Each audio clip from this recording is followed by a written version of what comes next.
tardes para todos y bienvenidos.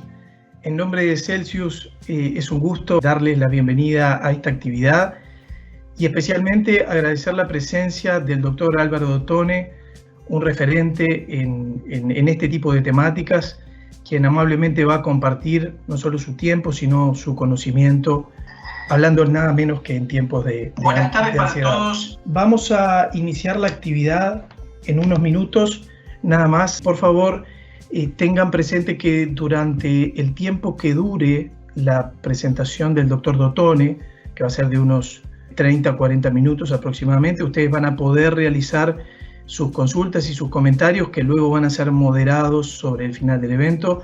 Así que, sin mucho más, nuevas gracias para todos. Bienvenido, Álvaro, y dejo el auditorio en tus manos. Gracias, Julio. Bueno, buenas noches para todos.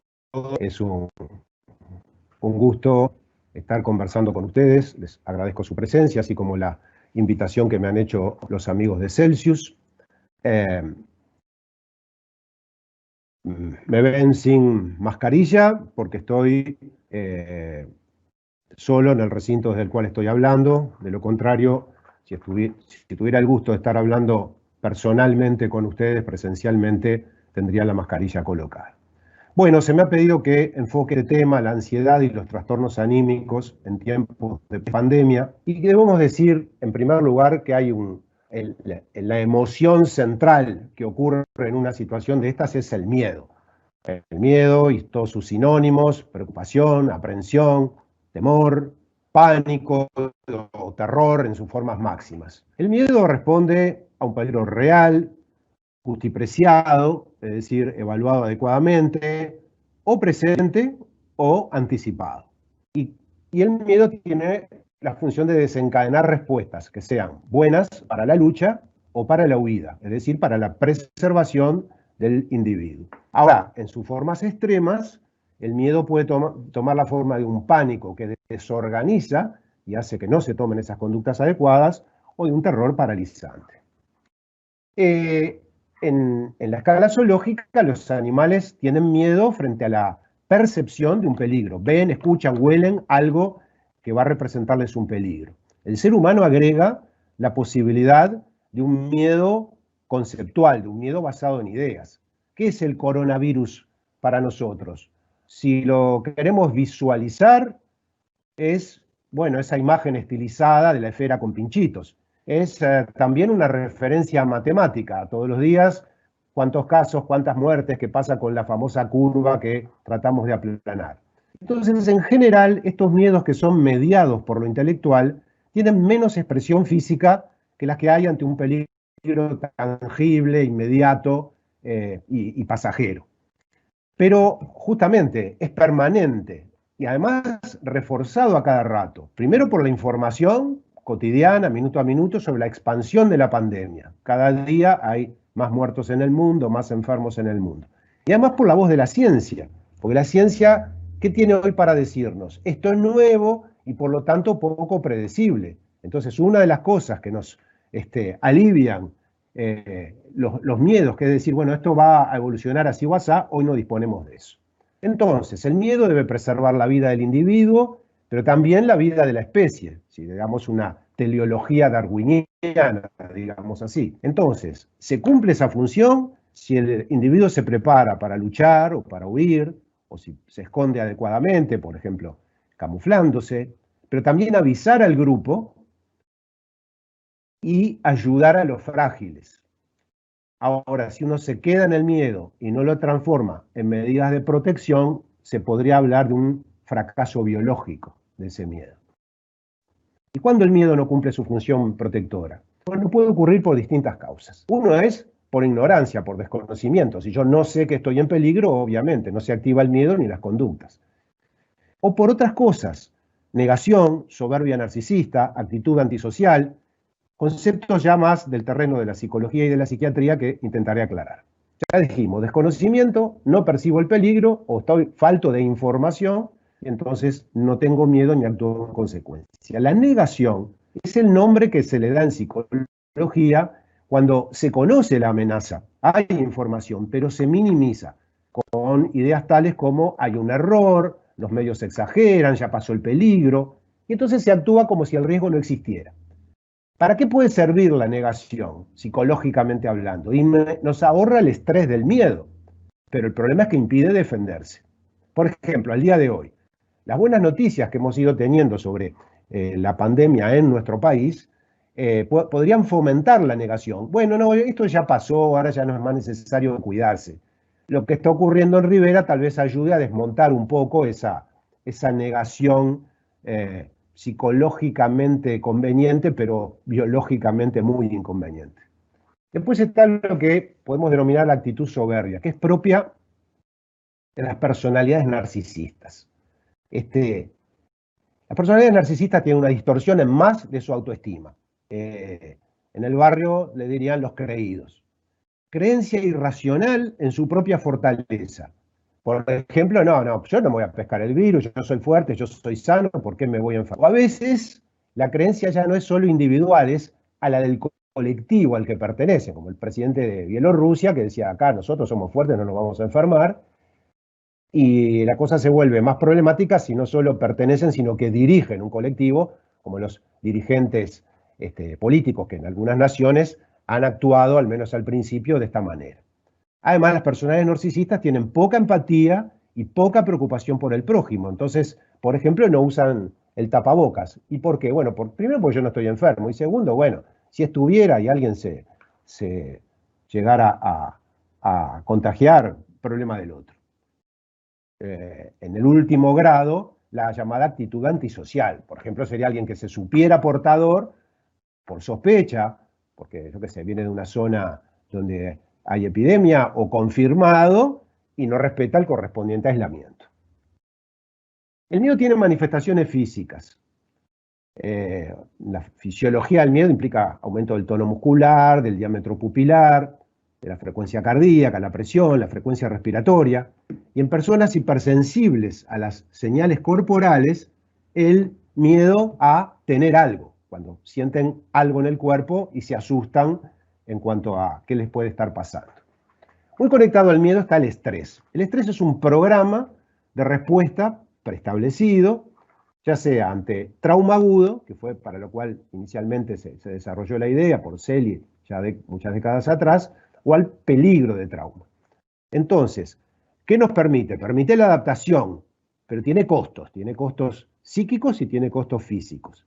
¿Por qué? Porque se procesa a través de la descarga adrenérgica y de la respuesta suprarrenal, que determinan cambios psíquicos, como el miedo, como la ira, o la focalización de la atención, a veces a un grado extremo que puede llegar a ser peligroso, me centro en lo peligroso, en lo que me amenaza, pero luego me distraigo de otras cosas que pueden ser relevantes, y los cambios orgánicos, la tensión muscular, los cambios cardiovasculares, respiratorios, incluso los inmunitarios.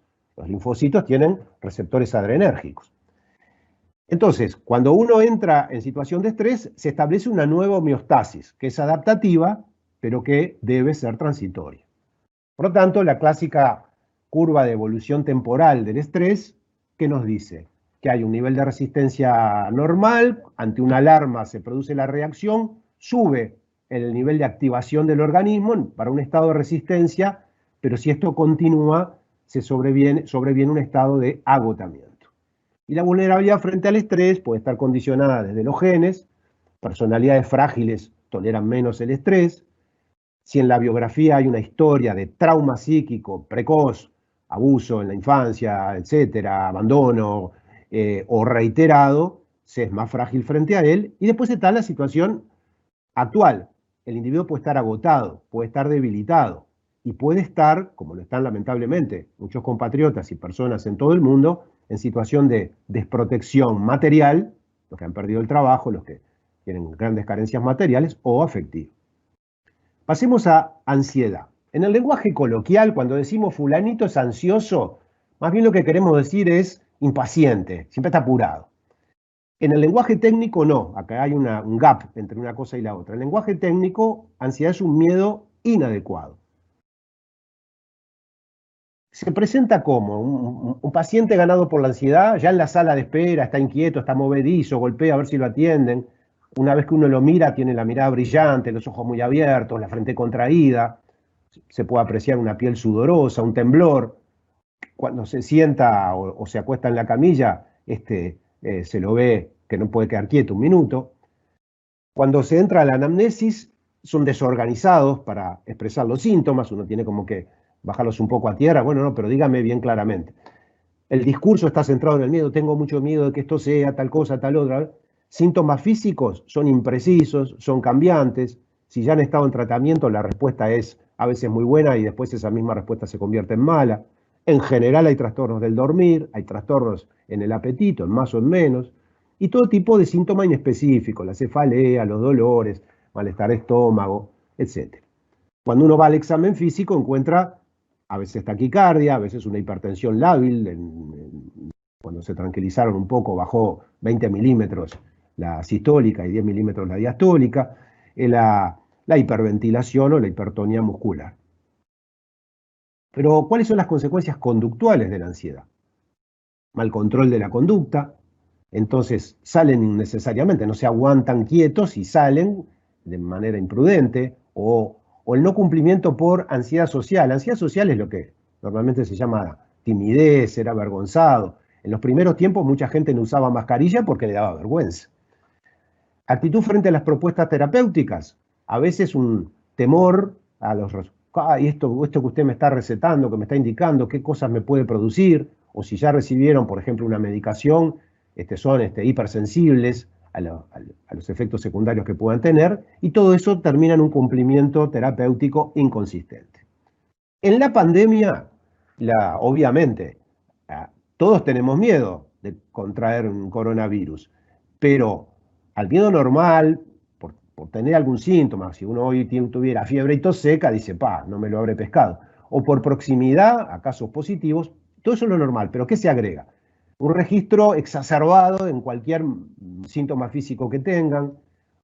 Si tienen algo análogo a lo que se describe para el COVID, lo consideran que es indudable, ya como que ni precisan que se les haga el hisopado porque están seguros de que lo tienen.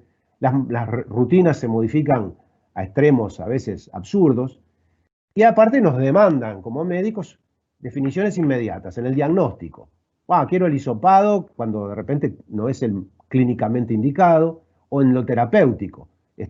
Por ejemplo, la tendencia a decir, bueno, voy a usar esto porque si tengo el coronavirus, y así cualquier cosa que sale en la internet que se supone que podría ser útil, ahí están tratando de buscarlo. Ese es un aspecto, es decir, una forma patológica o desorganizante del miedo. Después está lo otro, la tristeza, con sus sinónimos, pena, angustia, dolor emocional, y también la compasión. Es una forma de estar triste por lo que le ocurre a otro. Es una reacción normal cuando a uno se le frustran los deseos. Si yo iba a hacer un viaje en el mes de junio, y bueno, se me frustró el deseo, estoy triste porque la situación mundial no lo permite. O cuando uno pierde algo valorado, querido. Entonces, la tristeza a veces la tenemos ya no cuando hemos perdido algo, sino que sabemos que se puede venir la pérdida. Nuestra vida, la de un ser querido, la salud, el trabajo, el sustento, o la posibilidad tan necesaria para todos los seres humanos de contacto con otros seres. Y todo esto está amenazado por el coronavirus y por lo tanto hay tristeza como un sentimiento normal. Ahora bien, además, hablamos de la compasión, la mayoría de los seres humanos tiene empatía. Y entonces el sufrimiento de otros seres, humanos o no, cercanos o no, a veces, o debería siempre, causarnos tristeza propia. En el uso popular, la palabra angustia a veces es pena, dolor emocional, a veces es miedo por peligro inminente. Y en el uso técnico es una ansiedad, un miedo inadecuado, pero con importante expresión somática, cuya forma máxima es el ataque de pánico, que seguramente en alguna ocasión todos ustedes habrán tenido que asistir. Ahora, pasamos de la tristeza, sentimiento normal, a la depresión, un síndrome en el cual la tristeza, el apagamiento, suele estar en el centro, pero que no es lo mismo. Si es un síndrome patológico, no es lo mismo que esa mezcla que nadie puede hoy evitar, de miedo, tristeza y preocupación por la pandemia. Depresión implica desvitalización. Las funciones psíquicas y las funciones corporales descaecen. En general estas cosas no aparecen al comienzo de los estresores. En el caso bueno, la pandemia llegó al Uruguay hace 2 meses y medio. Si se prolonga el miedo, si se prolonga la necesidad de aislamiento, y pasa el tiempo y no aparecen las soluciones radicales, la cura, la vacuna, entonces hay más chance de que vayan apareciendo con el correr de las próximas semanas o meses cuadros depresivos. Entonces, aquel que entró por el lado del miedo termina en que abandona las medidas de protección, porque ya al deprimido, digámoslo así, no le importa nada. Y por supuesto está el peligro de las ideas y las conductas suicidas, que nunca deben dejar de preguntarse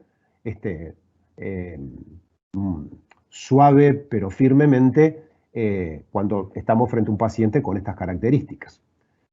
Entonces, el deprimido se nos presenta lento, cabizbajo, con cara de sufrimiento, la mirada apagada.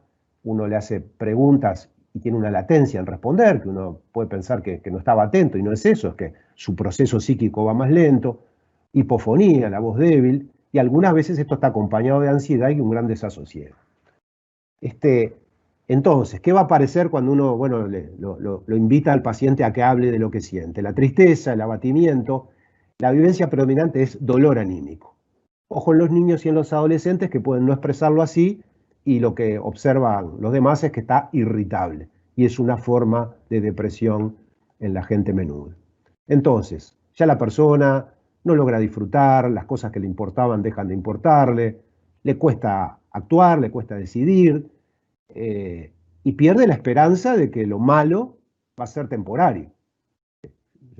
Cuando miran el futuro lo ven, si hoy es malo va a ser igual o peor mañana, y así por tiempo indeterminado. Entonces, ya dijimos, a veces hasta puede perderse el miedo a enfermarse, a contagiarse o al deterioro económico. Las llamados síntomas somáticos, como la alteración del sueño, del apetito, de la energía física, y muchas veces se acompaña de ansiedad, de ideas de ruina, de culpa, y las ideas suicidas que ya dijimos deben ser investigadas. Entre nosotros, entre los médicos, ¿qué podemos decir de la depresión? Miren, estos son datos anteriores a la pandemia. Los estuve repasando tiempo atrás para una charla al respecto. Y fíjense, si en un momento dado tomamos toda la población médica y se les hace un screening de depresión, nada menos que un 10% tiene elementos depresivos que configuran un síndrome al menos leve. Y esto es en estudios en 3 continentes, vean, Brasil, Austria, Taiwán. Y lo que se ha visto, ¿cuáles son los factores de riesgo para que un médico desarrolle depresión más allá de su carga genética y de su historia biográfica? El que está bien detectado es el estrés ocupacional, que lo integra el exceso de trabajo, sienten que el esfuerzo que hacen no es adecuadamente recompensado, y si tienen o no apoyo interpersonal. Pregunto yo a los colegas que están hoy en la línea de batalla, en la línea de trinchera, haciendo domicilios, en las móviles, en las puertas de emergencia, en los CTI, si no estarán realmente en riesgo por todo esto, porque todo esto está presente hoy, porque la situación se los está demandando. Además, existe, todos conocen el llamado síndrome del burnout, que es cuando hay un estrés emocional crónico, la respuesta se vuelve inadecuada. Y esto le ocurre a la gente que trabaja con gente en profesiones de ayuda. Por ejemplo, todo lo que es personal de salud, también a los docentes, etc. Y entonces hay cansancio emocional, la famosa frase "no puedo más", pero se distorsiona la conducta y entonces empiezan las actitudes negativas hacia los pacientes, se los trata apuradamente o despectivamente o sin la natural empatía con que normalmente los médicos lo hacen, o el personal de salud lo hace, y además una intensa frustración, disminución de la sensación de realización personal, que cuando podemos ejercer nuestra profesión en entorno y en forma adecuada, tanta satisfacción nos da. Otro trastorno que yo creo que es no es un diagnóstico popular, pero que yo creo que va a ser el que le quepa a mucha gente a lo largo de este periodo, es el llamado trastorno de adaptación. Para diagnosticarlo tiene que haber habido un cambio negativo en las circunstancias de vida. Lo estamos teniendo todos. Y los síntomas, fíjense ustedes, recorremos todo lo que hablamos antes. Ansiedad, miedo, preocupación excesiva, humor depresivo, cambios de la conducta, ponerse violento, ponerse dramático, no se funciona igual. En los niños, conductas regresivas, enuresis, chuparse el dedo. En los adolescentes, se les desorganiza en un sentido de conductas díscolas, pero nada de esto llega a catalogar como trastorno de ansiedad o trastorno depresivo o trastorno de personalidad. Sería como una forma leve, en general transitoria, pero que sí ya configura un sufrimiento excesivo y una inadecuación en la conducta. Entonces, hemos repasado un poco, y acá sintetizamos en este slide, los correlatos normales y patológicos del miedo y de la tristeza. A su izquierda ustedes ven en amarillo lo normal. En el miedo hay tensión, hay inquietud, hay nerviosismo. Cuando esto pasa al lado de la patología, hay ansiedad, hay angustia, hay pánico, hay trastorno de adaptación. En el miedo hay cambios orgánicos adaptativos. Me pongo en tensión, me sube la presión, me aumenta la frecuencia cardíaca para luchar, huir, o lo que sea necesario. En cambio, cuando entramos en la patología empiezan las somatizaciones, es decir, lesiones orgánicas que se acentúan o aparecen, como por ejemplo trastornos en una úlcera gastroduodenal, o los trastornos somatomorfos, donde el médico no encuentra el correlato biológico, pero el paciente está sufriendo que tales dolores, que tales algias, que tal otra cosa. Ante la amenaza, la respuesta de estrés, ya lo dijimos, es necesaria, conveniente, y es una elevación transitoria del nivel de adecuación a las circunstancias. Ahora, se puede llegar a lo que se llama el trastorno por estrés, que después diremos alguna palabra sobre él, que no es lo mismo que estar estresado, el trastorno por estrés, o el burnout. Y por último, la tristeza y el duelo, sentimientos normales por lo que hemos perdido, esperamos que transitoriamente por la pandemia, puede convertirse en depresión. Bueno, repasado esto, nos preguntamos, ¿cuáles son las perspectivas? Vamos a sufrir un estrés prolongado, muy probablemente bastante prolongado. Por lo tanto, nuestra salud psíquica puede estar en riesgo. Y digo nuestra porque nadie está vacunado, por fuerte que seas, por joven y sano que seas, por florecientes que sean tu situación personal. Nadie puede decir hoy, a mí la pandemia psíquicamente no me va a afectar. Y entonces, al principio, nerviosismo, cambios de carácter, dificultades de convivencia, alteraciones de la sexualidad, o del sueño, o de la conducta alimentaria. Esos serían como los primeros niveles que no significan ya la instalación de una patología, pero que son, bueno, luces amarillas. Y eventualmente sí pasamos a la alerta roja, cuando se instalan trastornos psíquicos, o de novo, la persona nunca lo había tenido y aparece, o si ya había patología psíquica previa, esta vuelve, o si estaba presente, se agrava.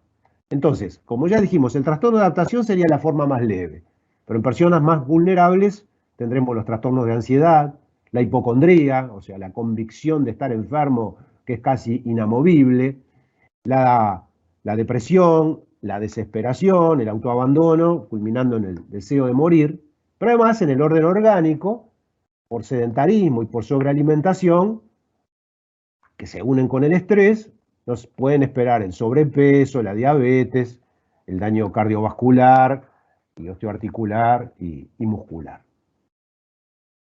Tal vez comenzará a aparecer el trastorno de estrés postraumático, cuando yo le decía trastorno por estrés, que no es lo mismo que estrés. El postraumático tal vez haya que llamarle después pospandemia. ¿Qué es? Es una respuesta que es tardía, que es diferida, a una situación estresante, breve o duradera, muy amenazante o muy catastrófica. Siempre se describe, bueno, después de un terremoto, después de haber vivido un accidente de auto grave, una enfermedad que puso claramente en peligro la vida. y que las sintomatologías son esencialmente, lo que lo caracteriza es esto, episodios reiterados, donde el individuo vivencia el trauma casi tan intensamente como si estuviera ocurriendo en el momento. Y le pasa en la vigilia, de repente está ocupado, está haciendo algo, y le viene, se le instala el recuerdo con toda la carga emocional, o a veces no lo deja dormir porque en una misma noche sueña 3 o 4 veces con aquello. Y eso puede llevar a estallidos dramáticos de miedo, también de agresividad, cuando algo le evoca y hay un estado de hiperactividad vegetativa, sobresaltos, insomnio. Y por supuesto, como siempre, hay como una vía final común donde ansiedad, tristeza, no disfrutar y hasta ideas suicidas, en estos casos no son infrecuentes. Y además, como fondo, el individuo se siente en una especie de embotamiento emocional, o sea, no reengancha a pleno con su vida cuando ya había pasado el peligro. Eso es como perspectivas. Entonces uno se pregunta, bueno, ¿y qué podemos hacer? ¿Qué prevención se puede hacer? Están las estrategias individuales y están las estrategias sociales. El individuo, y debemos alentar a nuestro paciente a que así lo haga, debe procurar información adecuada sobre las medidas de protección contra el coronavirus. Hubo en un momento que eran muy confusas las señales, ahora creo que se han ido clarificando. Hay que, una cosa muy importante, aceptar y valorar esos cambios de conducta. No es, bueno, qué tragedia que no puedo salir, qué tragedia que tengo que andar de tapabocas, sino decir, bueno, qué suerte que hay tapabocas, qué suerte que estamos avisados de que nos conviene movernos menos por la ciudad paseanderamente como nos gusta hacer. Para el día tener una agenda sana de actividad y que sea realista. Si digo, bueno, voy a aprovechar esto para, no sé, para pintar toda mi casa o para leerme 40 libros, bueno, si se hace y se hace con gusto, fantástico, pero no tiene que ser una autoimposición. Promover que, aunque estén confinados o semiconfinados, se haga actividad física, dieta sana, que busquen esparcimiento, que busquen diversión. La gente a veces en la consulta me confiesa como con vergüenza, ay, ahora estoy 4 horas mirando series o 3 horas jugando un jueguito de la computadora. Y yo creo que en estas circunstancias, si eso le genera alivio psíquico y no va en detrimento de las cosas básicas, no debería ser censurado. Por supuesto, evitar los psicotóxicos, el alcohol, las drogas y cumplir las prescripciones médicas, que a veces la gente se desorganiza en cuanto a eso. Y muy importante la integración en una red de vínculos, hay que fomentarlo, que sigan en contacto con los allegados, o por ejemplo los medios participativos, digo estos programas de radio, de TV, en que la gente escribe y el conductor les contesta. Bueno, es una manera de sentirse en colectividad, aunque sea virtual y muy abstracta. O las redes sociales, que en fin, ya sabemos, tienen pros y contras, pero bien usadas son una manera de no entrar en el aislamiento. Todo esto vía teléfono, vía WhatsApp, vía todos esos medios. Y toda vez que sea posible el contacto presencial, para el ser humano es positivo ver a otros, así sea de lejos, hacerse chau de lejos, salir a la ventana y aplaudir a los que quiere aplaudir. Eso no debe ser desdeñado y por el contrario debe ser promovido. El que sea factible, el que no transgreda las medidas de seguridad. Y otra cosa que también hay que fomentar, uno debe pedir apoyo, pero también debe entender que una parte de la defensa del bienestar psíquico es dar apoyo. Necesito que me cuiden, pero si cuido de algún modo al prójimo, eso me beneficia también en mi equilibrio psíquico. Eso era en cuanto a estrategias individuales, pero como estrategias sociales, bueno, por ejemplo, ante la pobreza que se incrementó por la imposibilidad de trabajar de tanta gente, han aparecido las ollas populares, las canastas solidarias. Por supuesto que son útiles porque, en fin, proveen de alimento, pero hay otro alimento, que es el emocional, el que concurre a una olla popular a buscar su plato de comida, el que recibe una canasta, está sintiendo que un prójimo, aunque sea anónimo, se está ocupando de él, que hay un acto afectivo. Y a mí me parece que eso es de valor no solo orgánico, es de valor psíquico para el receptor de esa forma de ayuda. También es preventivo que la gente sienta que los gobernantes, los que dirigen las cosas, los procesos de salud, etcétera, y toda la sociedad está claramente comprometida con la protección de la salud.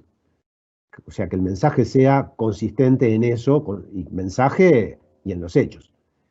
Lo otro que es una gran protección es la evidencia, que en nuestro medio yo creo que es indiscutible, de que el personal de salud es solvente, que sabe de lo que está haciendo, que se dedica, que es valiente, como lo han demostrado nuestros colegas que han ido a meterse en los focos más difíciles, y que además que sea numéricamente suficiente. Y entonces la contrapartida de esto, y uniendo con lo que hablábamos hoy sobre los factores de riesgo para el personal de salud y en particular para los médicos, necesitamos que las instituciones tengan un compromiso claro de que respetan y cuidan a su personal. Hubo un primer momento, cuando comenzó la epidemia, que no en todos los lugares esto estaba claro. Desconozco si al día de hoy se puede decir que se ha resuelto plenamente. Tal vez no, pero sí tengo la impresión de que ha habido una mejoría en eso que debería continuar. Bueno, muy bien. Y cuando las cosas se han desequilibrado, cuando se han desorganizado, ¿qué podemos hacer como estrategia terapéutica? Las herramientas que hacen al mismo tiempo profilaxis y tratamiento son del orden psicológico y del orden biológico.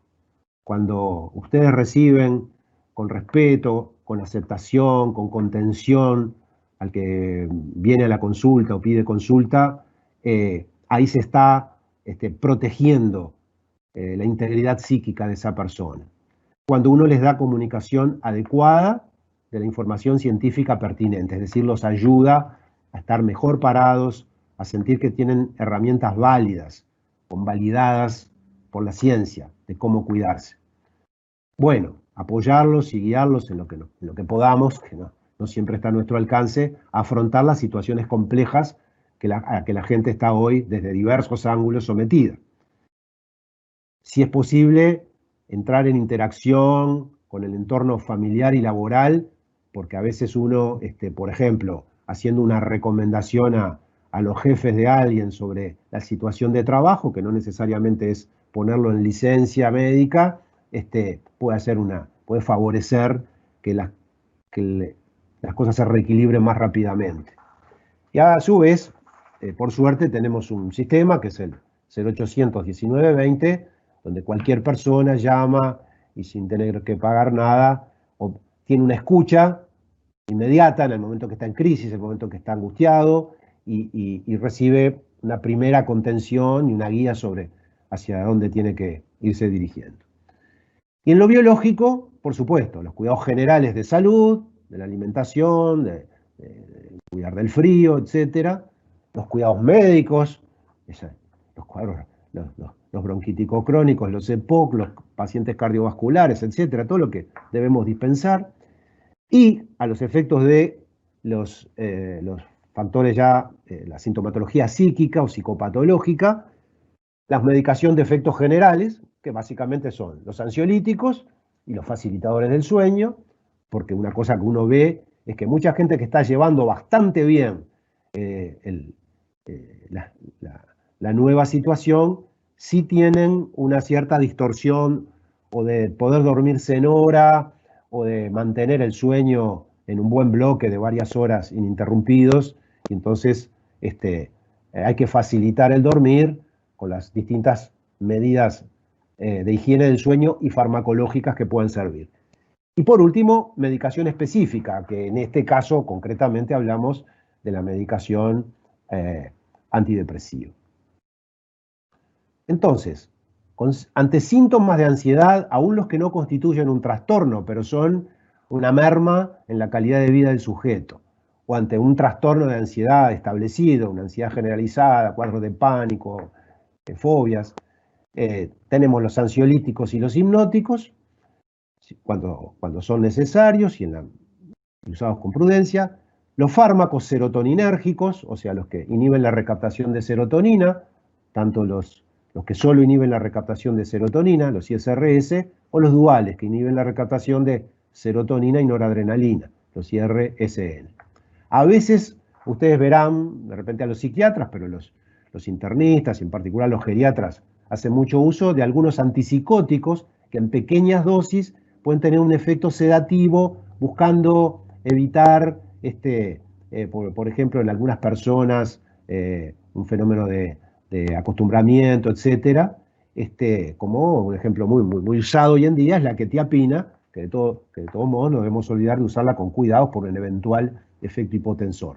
Y los beta bloqueantes en esa gente donde la ansiedad se expresa en taquicardia de 110, 120, y bueno, y ese corazón sometido a ese estrés, muchas veces el beta bloqueo lo ayuda. Entonces, si hablamos de ansiolisis, hablamos de benzodiazepinas, cuyo mecanismo de acción, todos ustedes lo saben, es potenciar a los receptores del ácido gamma-aminobutírico, que es el tranquilizante endógeno, es lo que nos tranquiliza después del estrés. Cuando no alcanza con el GABA hay que potenciarlo, actuando sobre los receptores para que estos sean más sensibles al GABA. Eso hacen las benzodiazepinas, que tienen 4 acciones de relevancia clínica. Uno es tranquilizar sin sedar, es decir, sin, como dice la gente, el público, sin dopar. También ayudan a facilitar el sueño, un ansiolítico baja la tensión y la persona se duerme más fácil, o cuando esto ni siquiera se logra por esa vía, los inductores del sueño, los llamados hipnóticos. Muchas veces es importante conseguir una acción relajante muscular, que es específica, pero que a su vez está ligada con la ansiedad, y hay una cuarta acción que no es de nuestro interés en este momento, que es la acción anticonvulsivante. Y entonces cuando uno tiene que elegir un ansiolítico, se plantea, a igualdad de acción ansiolítica, si yo digo, bueno, tal dosis del fármaco A me da probablemente la misma acción ansiolítica que tal dosis del fármaco B. ¿Cómo elijo? Un criterio es el farmacocinético, que es la vida media. El otro, que lo veremos a continuación, es el farmacodinámico, qué acciones tiene. Entonces, de vida media breve, el alprazolam, el Aceprax de los amigos de Celsius, el lorazepam y el oxazepam. Y de acción prolongada, ya sea por una razón estrictamente farmacocinética o por la forma galénica, el alprazolam de liberación prolongada, como el Aceprax LP, el clonazepam, clonapine de Celsius, el clobazam, el diazepam y el bromazepam. En algunos casos ustedes preferían usar algo de acción breve, en otros se preferirá de acción prolongada, eso depende del perfil del paciente, de cómo se va, cómo uno va viendo en la evolución, que es la actitud y la respuesta del paciente al fármaco. Y el otro factor a considerar es el factor farmacodinámico.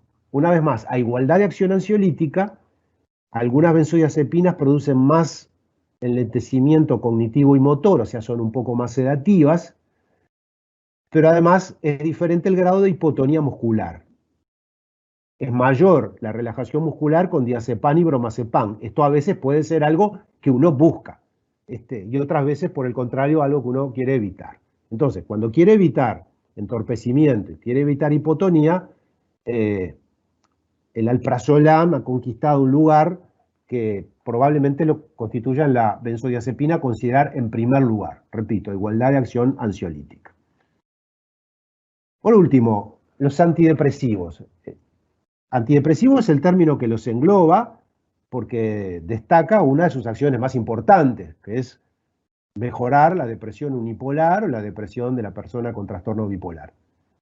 Pero todos los trastornos de ansiedad se benefician del uso de los inhibidores selectivos de la recaptación de serotonina o de serotonina y noradrenalina. El trastorno de ansiedad generalizada, que son esas personas que están permanentemente en estado de tensión, de miedo, que todo les parece que ya viene la catástrofe, sea cual sea. El famoso trastorno de pánico, la ansiedad social, que como decíamos hoy es una forma muy inhibitoria, muy bloqueante de la timidez, el estrés postraumático y también el trastorno obsesivo compulsivo. Todos estos obtienen beneficio, en mayor o menor grado, del uso de los antidepresivos. Después hay algunos trastornos que no son típicamente de nuestra área, en el sentido de esto que estamos hablando hoy, pero la eyaculación precoz, que a veces sí está vinculada a la ansiedad, pero más allá de eso hay un efecto secundario de estos fármacos que la inhibe, y entonces pasa a ser un efecto primario positivo, o la gente con bulimia, algunos ISRS disminuyen los atracones. Y está en discusión si para los trastornos somatomorfos, esos pacientes que tienen de todo a nivel de síntomas físicos y uno los estudia y no encuentra nada que los explique, está en discusión hasta dónde pueden ser útiles o no estos fármacos. ¿Y cuáles son? Bueno, los ISRS son un grupo de 6 fármacos. En algunos se marca más una acción sedativa propia, como podría ser la paroxetina o la fluvoxamina, otros la tienen en menor grado, también hay diferencias en su vida media, más corta con la sertralina, más larga con la fluoxetina. Tienen ahí ustedes en amarillo las marcas que ofrece el laboratorio que auspició esta reunión, esta conferencia, y después de los inhibidores duales de serotonina y noradrenalina, en nuestro mercado tenemos 3, la venlafaxina, la desvenlafaxina y la duloxetina. Bueno, y hay otros que no trabajan por estos mecanismos, podríamos decir, cada uno es un grupo aparte, el bupropión, la mirtazapina, la gomelatina y la vortioxetina. Bueno, en general hay que saber que si uno utiliza un antidepresivo, está tomando una decisión que no es a corto plazo, es por lo menos a mediano plazo. No tendría sentido medicar a alguien con un antidepresivo durante 15 días. Sería absurdo, ni siquiera le damos tiempo de empezar a actuar, tienen una latencia prolongada. Hay algunos efectos que se pueden sortear con una instalación gradual, como son los efectos digestivos que algunas personas pueden experimentar, no todas. Ya dijimos que puede haber un retardo eyaculatorio o un retardo orgásmico, que se va instalando con el tiempo. Gente muy sensible puede tener un poco de temblor, pero no es lo común. Son fármacos en general realmente bien tolerados. Bueno, que esto ha sido un intento de repaso de las medidas. Lo psicológico individual, lo psicológico social y lo biológico que creemos que está en manos de todos los médicos tener presente para ayudar a nuestros compatriotas y ayudarnos nosotros mismos en este tipo de situación. Bueno,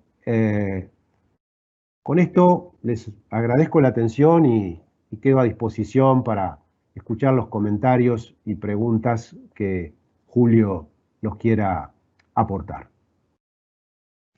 Muchas gracias, Álvaro, por la exposición que siempre nos agrega puntos de vista muy valiosos. Tenemos, por lo menos hasta el momento, 2 consultas.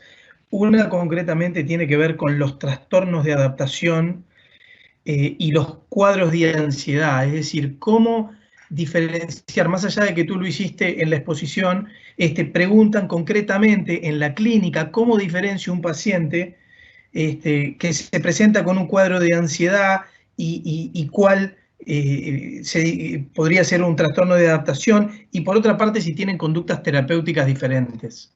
Bueno, muy buena pregunta porque marca lo que yo diría una insuficiencia del diagnóstico y de la terapéutica en psiquiatría. ¿Qué quiero decir? Como bien percibe el colega, y por eso está haciendo la pregunta, encontrar que alguien a punto de partida de una situación de cambio, como la que nos impone la pandemia, por ejemplo, o peor aún, cuando por la pandemia perdiste el trabajo o cosas por el estilo, desarrolla un estado ansioso, uno diría, bueno, primero, ¿quién no va a estar preocupado, quién no va a estar tenso en una situación de ese tipo? Miedo normal, que ni siquiera merecería ser calificado de ansiedad. Bueno, pero la persona empieza a no poder dormir, a no poder concentrarse, a tener síntomas físicos. Entonces sí, estamos frente a síntomas de ansiedad, es decir, de un miedo exagerado, inadecuado y no operativo. Bien. Entonces, si el grado de perturbación es sumamente significativo y se constituye lo que en psiquiatría son diagnósticos más clásicos, el trastorno de ansiedad generalizada, donde el individuo todo el tiempo y en relación prácticamente con cualquier estímulo reacciona con vivencias de una catástrofe inminente. Yo qué sé, la esposa llega 5 minutos más tarde y ya piensa que la pisó un auto y así todo el tiempo.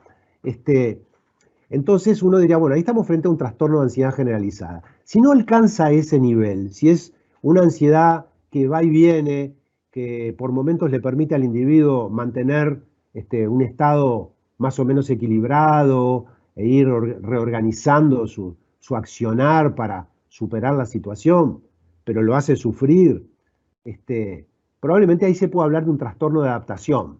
Pero cuando en la definición psiquiátrica de trastorno de adaptación se dice los síntomas no alcanzan para diagnosticar un trastorno de ansiedad o una depresión o un trastorno de conducta, la pregunta es, ¿dónde pasamos el límite? Creo que eso es lo que el colega está preguntando y yo debo decirle, no es muy claro, es casi este, una, una construcción que hace uno en el diagnóstico. Uno de algún modo siente en algunos casos que, bueno, si retrocediera ese factor que desencadenó el trastorno de adaptación, rápidamente todo volvería a la normalidad. En cambio, una vez tiene la intuición de que ya se quebró el cristal, de que después que pasó algo, ya no lo podés recomponer, ya ingresó en un terreno de la estabilidad de la patología, para decirlo así.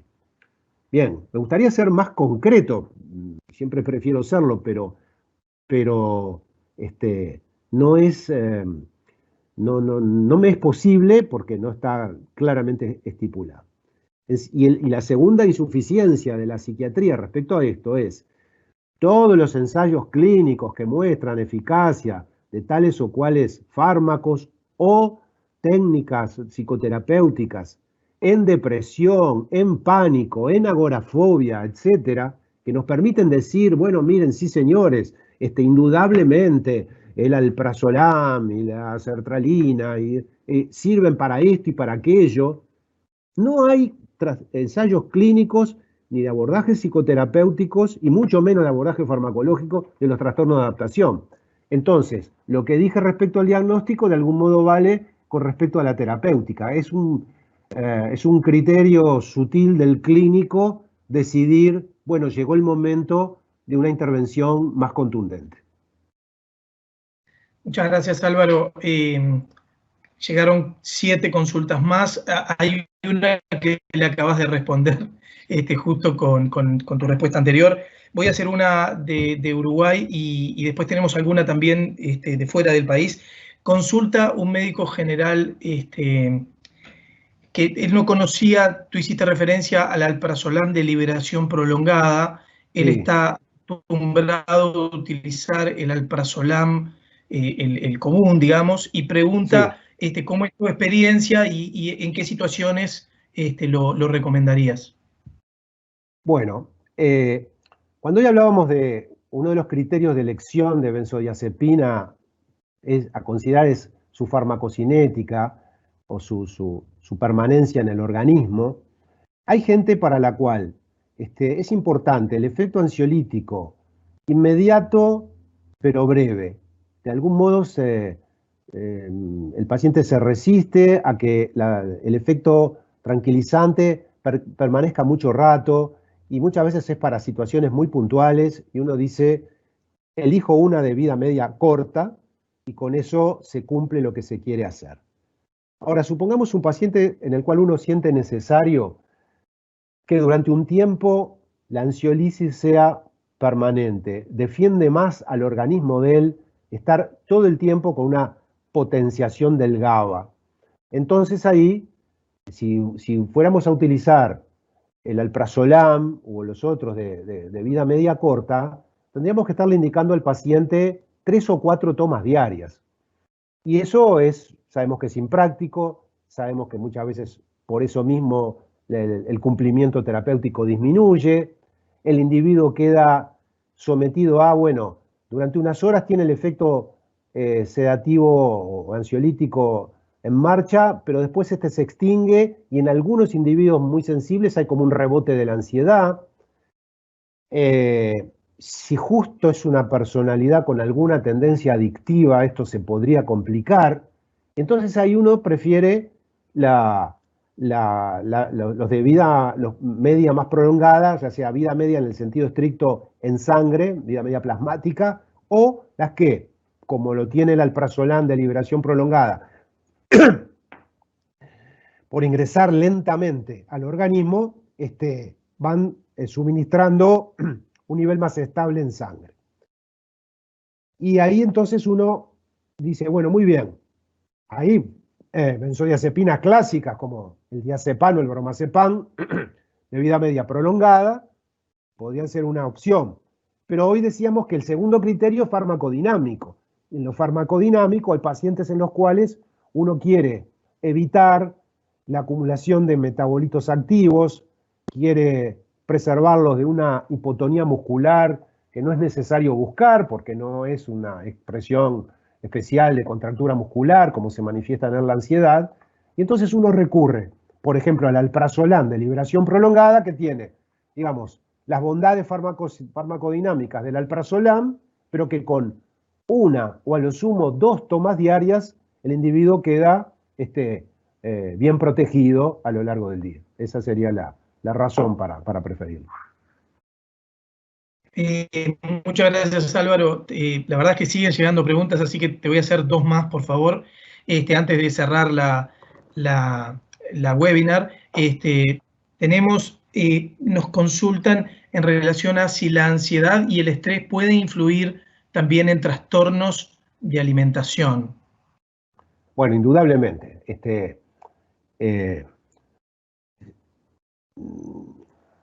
Ustedes han visto una cosa un tanto cómica en nuestra práctica, que a veces alguien viene y dice, vengo por ansiedad. Bueno, con los años aprendí que uno a veces lo que la persona está queriendo decir es que está comiendo mucho, porque le enseñaron que eso era ansiedad oral y entonces este es un eufemismo para decir estoy muy glotón. Entonces, claramente, cuando un individuo está sometido a estrés, sus conductas alimentarias tienden a cambiar. Están los que dicen, la frase popular, se me cierra el estómago, y puede llegar a ser un peligro porque terminan perdiendo kilos. No es común que se llegue a una situación de inanición o de mediopragia por ese camino. Sí en los deprimidos graves. El deprimido grave pierde el apetito y a veces, hasta que no mejora la depresión, sigue y sigue perdiendo kilos. En la época que no había tratamientos de la depresión, era una de las causas de muerte.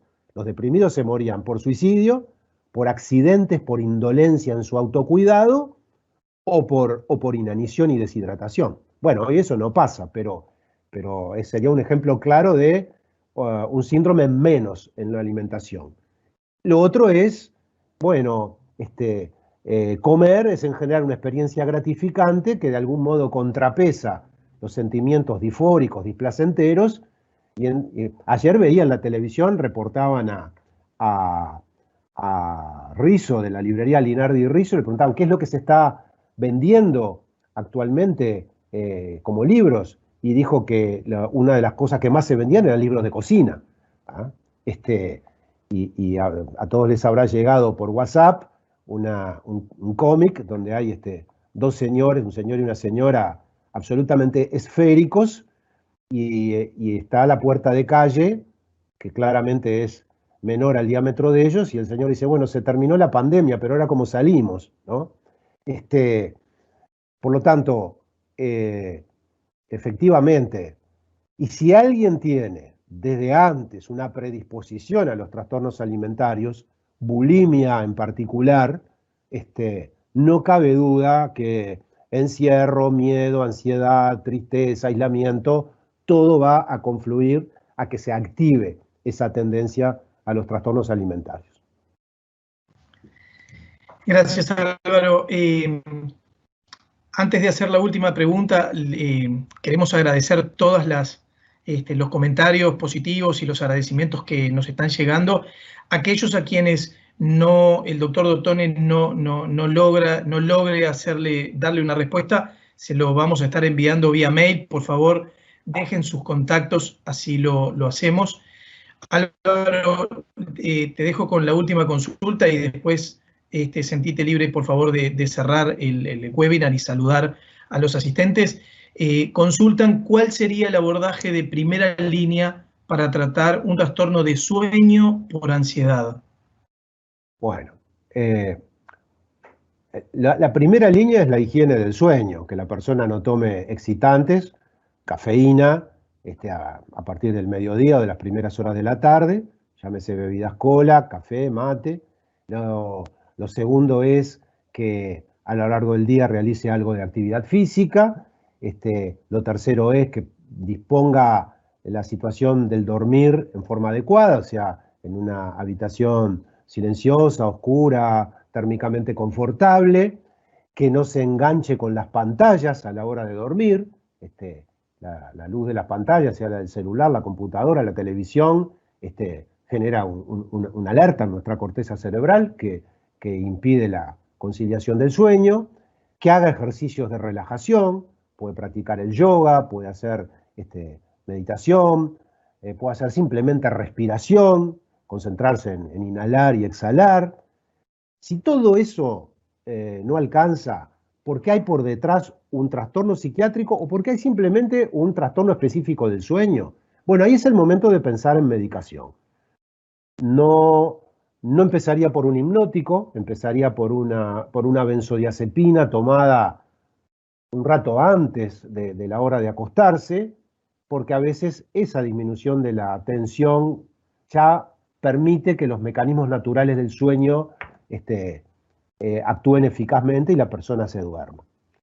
Cuando no es suficiente, bueno, entonces hay que pensar en medicación inductora del sueño, ya sea las de vida media más breve, como el midazolam o el solpidem, o las de vida más prolongada, como puede ser el flunitrazepam, que es un medicamento sumamente clásico, y sí, si uno entró en la política, tuvo que entrar en la política de la administración de hipnoinductores, una cosa muy recomendable es que cada no mucho tiempo se inste al paciente a probar una reducción. Yo siempre le digo a los pacientes, 3 días de prueba. Las 2 primeras noches con la nueva dosis menor que la anterior, seguramente va a extrañar, pero persista. La tercera es la vencida. Si a la tercera noche sigue durmiendo mal, hay que volver a la dosis anterior. Eso es lo que sintéticamente podría contestarle al colega. Bueno, ha sido un gusto compartir con ustedes. Les agradezco la atención que me hayan podido dispensar. No tengo la suerte de poder estar viéndolos y estar con esa interacción tan agradable que es persona a persona, pero quedo a disposición para seguir contestando por otra vía las preguntas que hayan quedado sin contestar y me despido y le agradezco a Celsius también por la invitación para esta charla. Buenas tardes para todos y muchas gracias por estar. Muchas gracias, Álvaro. Chau, chau. Hasta luego.